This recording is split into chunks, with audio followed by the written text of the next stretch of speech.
नमस्कार बंधुरा आज के चले एसेছি একটা ক্লে জুয়েলারি নিয়ে। তো ক্লে জুয়েলারিটা কিভাবে তৈরি করছি সেটা একটু দেখুন। আর বলবো যারা প্রথমেই ভাবছেন যে ক্লে জুয়েলারি তৈরি করবেন, এখনো শুরু করেননি, তারা অবশ্যই শুরু করতে পারেন, কিন্তু তাদের ক্ষেত্রে হচ্ছে ক্লেটাকে একটু অল্প অল্প করে মেখে নেবেন, কেননা একসঙ্গে নিলে এটা কিন্তু খুব অল্প সময়ের মধ্যে ড্রাই হয়ে যায়, তারপরে এটাকে আর ইউজ করা যায় না।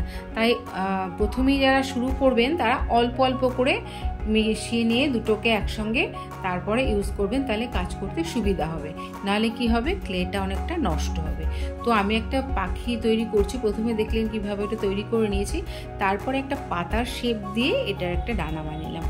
আর যারা প্রথমে ক্লে দিয়ে মানে জুয়েলারি বানাতে চাইছেন, আমার মনে হয় খুব বেশি বড় আকারের কিছু না বানিয়ে বড় একটা ফুল, বড় একটা কিছু না বানানোর চেষ্টা করে এরকম ছোট ছোট করে শিখে বানিয়ে তারপরে যদি বড় কিছু বানানো যায় তাহলে মনে হয় অনেকটাই ভালো হয়।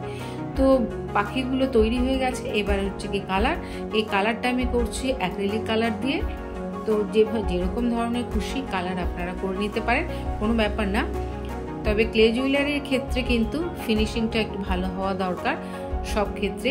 তো পাখিটা আমি কালার করে নিচ্ছি, কালার করে নিয়ে দুটো পাখি দুরকমভাবে কালার করছি, দু রকমের। তো ক্লে জুয়েলারি বানানোটা অনেকটা কিন্তু সহজ আর খুব ইন্টারেস্টিং, কিন্তু আমার তো ভীষণ ভালো লাগে ক্লে জুয়েলারি বানাতে। তো প্রথমেই আমি আপনাদেরকে যেটা দেখালাম যে আপনারা প্রথমে শুরু করবেন, তো মনে হয় ভিডিওটা আপনাদের জন্য অনেক উপকারে আসবে। আমি ছোট দুটো পাখি দিয়েই একটা জুয়েলারি বানাচ্ছি। তো পাখি দিয়ে দুটো আমি বানালাম খুব কিন্তু ইজিভাবে, দেখলেন। তো অবশ্য আমি এখানে একটা বানানো দেখিয়েছি, আর একটা আমি আগে বানিয়ে রেখেছিলাম। তো এটাকেও আবার একটু অন্যরকম কালার করে নিচ্ছি, বা পাখি না তৈরি করেও শুরুতে একদম ছোট ইজি যে ফুলগুলো হয়, ফুল তৈরি করা, সেগুলো করেও কিন্তু আপনারা জুয়েলারি ক্লে জুয়েলারিটা তৈরি করা শুরু করতে পারেন। তো হয়ে গেছে, এবারে টাসেলের সাথে জাস্ট একটা সেট করে দেব, দিলেই আমার কিন্তু এটা একটা জুয়েলারি তৈরি হয়ে যাবে। আর নিচে কিছু অ্যাড করব আমি, সেটা চাইলে আপনারা অ্যাড নাও করতে পারেন বা করতেও পারেন, তবে নিচটা বড্ড ফাঁকা ফাঁকা লাগবে কিছু অ্যাড না করলে, তাই আমি কিছু অ্যাড করব এখানটায়। এটা যার যার উপর নির্ভর করছেন কে কীভাবে সাজাবেন, সেটা সম্পূর্ণ তার নিজস্ব ব্যাপার।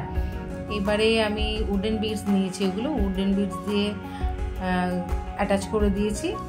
এবারে নিচে আমি যেটা অ্যাটাচ করছি একটা ঝুমকো, আর হাতের সামনে যেগুলো ছিল আমার সেটা দিয়েই নিয়ে নিয়েছি। একটা ঝুমকো রয়েছে, একটা গিনি মতো রয়েছে, সেটা দিয়েই আমি অ্যাটাচ করে দিলাম। আর আগেও আমি একটা বানিয়ে রেখেছিলাম, সেটাও দেখাচ্ছি। তো সেইটা নিচে আমি আবার দুটো সিলভার পাতা অ্যাড করেছি, এই যে দেখুন। তো আজকের ভিডিওটা এই পর্যন্ত, ভালো লাগলে অবশ্যই লাইক কমেন্ট করবেন। টাটা।